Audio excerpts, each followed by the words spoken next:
ప్రజాభిప్రాయానికి విరుద్ధంగా కూటమి ప్రభుత్వం పాలన సాగిస్తోందని పిఠాపురం వైసీపీ ఇన్ఛార్జ్ వంగ గీత మండిపడ్డారు.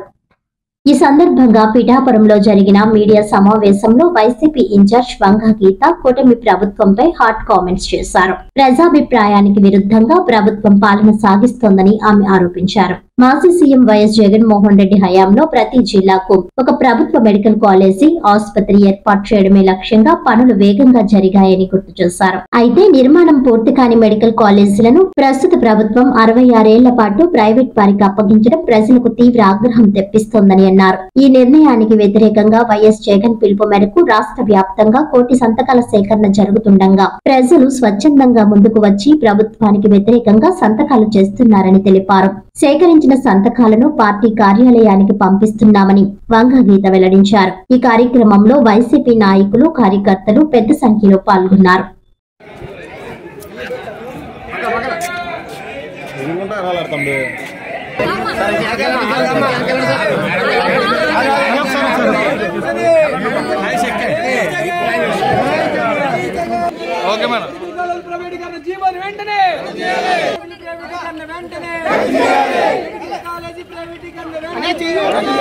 మరి ప్రభుత్వ మెడికల్ కాలేజీల్ని ప్రైవేటీకరణ చేయటం, జగన్మోహన్ రెడ్డి గారు పేద ప్రజల పక్షాన, బడుగు బలహీన వర్గాల పక్షాన, మధ్యతరగతి వర్గాల పక్షాన నిలబడి ప్రతి జిల్లాకి ఒక మెడికల్ కాలేజీ, దానికి అనుబంధంగా మెడికల్ హాస్పిటల్ని నిర్మాణం కోసం అనుమతులు తీసుకొచ్చి చాలా వరకు పూర్తి చేసి మిగిలిన నిర్మాణ దశలో ఉన్న వాటిని ఈ ప్రభుత్వం వచ్చిన తర్వాత ఎందరూ చెప్పినా ఏం చెప్పినా కూడా పూర్తిగా ప్రజాభిప్రాయానికి వ్యతిరేకంగా, ఆంధ్రప్రదేశ్ రాష్ట్ర ప్రజలకు వ్యతిరేకంగా ప్రైవేటీకరణ జీవోని 66 సంవత్సరాలకి వ్యాపార దృక్పథంతో మరి పూర్తిగా దీన్ని ప్రైవేటీకరణ చేయడం అనేది కాదు, ప్రైవేట్ వారికి అమ్మివేయడం జరిగింది ఈ ప్రైవేట్ మెడికల్ కాలేజీలని.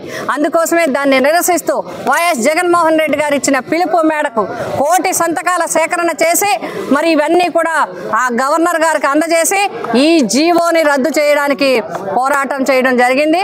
అందులో భాగంగా కూడా పిఠాపురం నియోజకవర్గంలో, పిఠాపురంలో వైఎస్ఆర్సీపీ కుటుంబ సభ్యులందరూ కూడా అన్ని వర్గాల మరి వారు కూడా, అన్ని సంఘాల వారు కూడా, స్థానిక సంస్థల ప్రతినిధులు, సంస్థాగత ప్రతినిధులు, గ్రామ స్థాయి నుంచి రాష్ట్ర స్థాయి వరకు ఉన్నవారు, అభిమానులు, కార్యకర్తలు అందరూ కూడా ప్రతి గ్రామానికి, ప్రతి వార్డుకు వెళ్ళి సమావేశం ఏర్పాటు చేసి వీధుల్లో తిరిగి స్వచ్ఛందంగా సంతకాల సేకరణకి వెళ్ళిన వెంటనే ప్రజలందరూ కూడా చాలా స్వచ్ఛందంగా వచ్చి సంతకాలు పెట్టడం జరిగింది. పార్టీలకు అతీతంగా సంతకాలు చేశారు, వృత్తులకు అతీతంగా సంతకాలు చేశారు, వయసులకు అతీతంగా సంతకాలు చేశారు. ప్రతి ఒక్కరూ కూడా, స్త్రీలు, పురుషులు అందరూ కూడా, విద్యార్థులు, యువకులు, అన్ని వర్గాల వారు కూడా ఈ సంతకాల సేకరణలో పాల్గొని తప్పకుండా ఈ ప్రభుత్వం చాలా అన్యాయం చేసింది ప్రజలకి. కాబట్టి 66 సంవత్సరాలకి ఇచ్చేయటం మేము పూర్తిగా నిరసిస్తున్నాం. ఈ సంతకాల సేకరణలో మరి పూర్తిగా సహకరించిన వైఎస్ఆర్సీపీ కుటుంబ సభ్యులందరికీ కూడా హృదయపూర్వకంగా మా ధన్యవాదాలు తెలియజేస్తున్నాం.